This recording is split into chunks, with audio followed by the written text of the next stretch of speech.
In our all-age slots this week, we're continuing our series of Honourable Histories, thinking about real people in history who were friends with Jesus.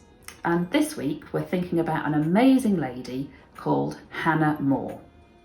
Now, I wonder what you were or are good at school. Perhaps science is your thing. Or maybe you prefer English. Or perhaps you're more practical and like woodwork or cookery. Well, let me introduce you to Hannah More.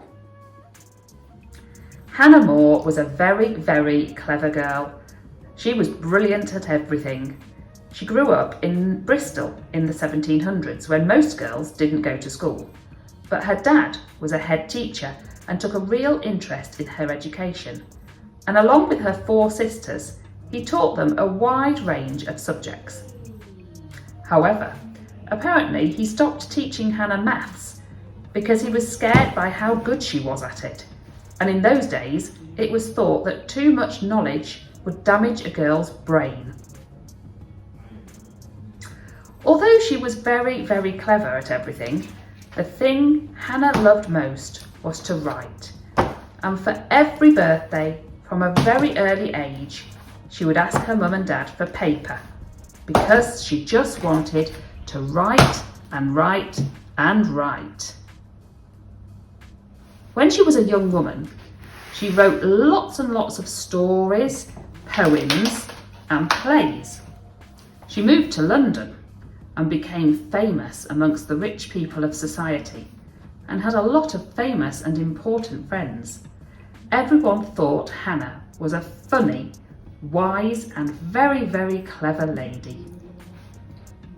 When Hannah was in her 30s, she met some people who loved Jesus: William Wilberforce and John Newton, who was a former captain on a slave ship and wrote the song Amazing Grace.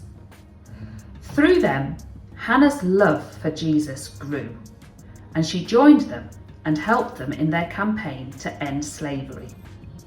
John Newton said to Hannah, "Hannah, you have great gifts. Now believe in the giver of gifts and work for God amongst the people." So instead of using her gifts for her own fame and fortune, she offered them up to God and used her gifts and talents to write poems, letters and leaflets about how it was wrong to buy and sell people as slaves. And because she was famous for being very, very clever, people listened to her. It took about 25 years, but in 1807, the slave trade was stopped in Britain. It was William Wilberforce who encouraged Hannah to help the poor and needy in the community where she lived.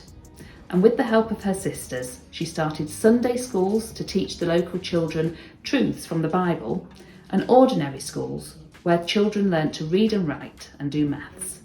The school still exists to this day in the area of Bristol where Hannah lived. Endlessly active, Hannah was also involved in the Bible Society, the Church Missionary Society, and animal welfare, in setting up the organisation that became the RSPCA. By using her talents for God, Hannah helped to change the world and helped people to understand how much God loves us and how we should love one another. Hannah was famous and very, very clever, but she knew that it was far more important to be Jesus' friend. How might you use your gifts and talents to honour God and point people to Jesus?